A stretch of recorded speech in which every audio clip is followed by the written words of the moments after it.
Di hamparan tanah kuno, di mana mitos dan sejarah saling berkelindan, sebuah kekaisaran besar bangkit di timur. Inilah Persia, di bawah kepemimpinan Darius yang agung, dengan ambisi yang membentang seluas cakrawala. Mata sang raja kini tertuju pada sekumpulan negara kota kecil di seberang Laut Aegea. Mereka menyebut diri mereka Helenis, atau orang Yunani. Perang tak terelakkan. Pemicunya adalah pemberontakan Ionia. Kota-kota Yunani di pesisir Anatolia, yang berada di bawah kekuasaan Persia, bangkit melawan. Sina dan Eretria, dari daratan utama Yunani, mengirimkan bantuan. Meskipun pemberontakan itu pada akhirnya berhasil dipadamkan, benih kemarahan telah tertanam di hati Darius. Ia bersumpah akan membalas dendam pada Asina karena telah berani menentangnya. Pada tahun 490 sebelum Masehi, armada Persia yang perkasa berlayar. Setelah menaklukkan Eretria, mereka mendarat di sebuah teluk bernama Meresan. Pasukan Persia jauh lebih banyak,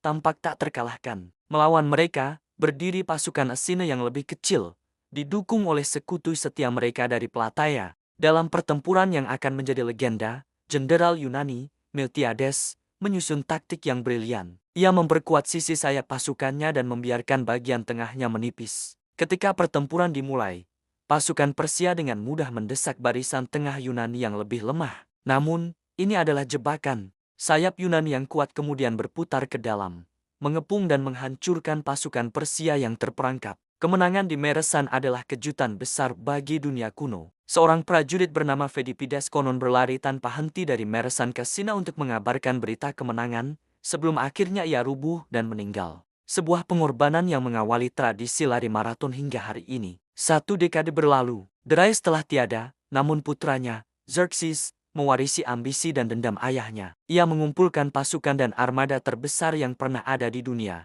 bertekad untuk menundukkan seluruh Yunani sekali dan untuk selamanya. Menghadapi ancaman sebesar ini, negara kota Yunani yang sering bertikai akhirnya bersatu.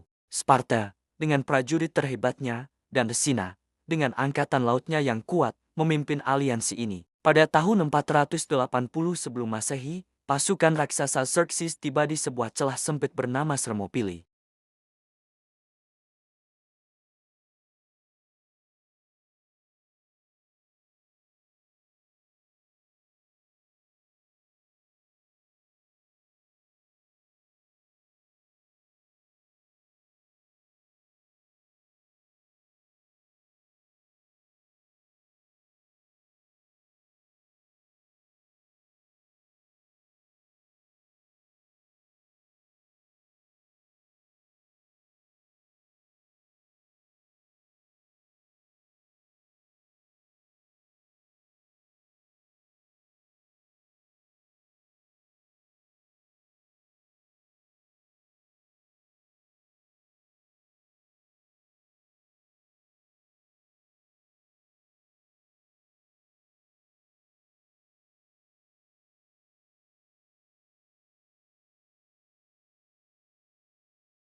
Dalam pertempuran darat yang brutal dan sengit, pasukan hoplite Yunani sekali lagi membuktikan keunggulan mereka. Mardonius terbunuh dan pasukannya hancur lebur.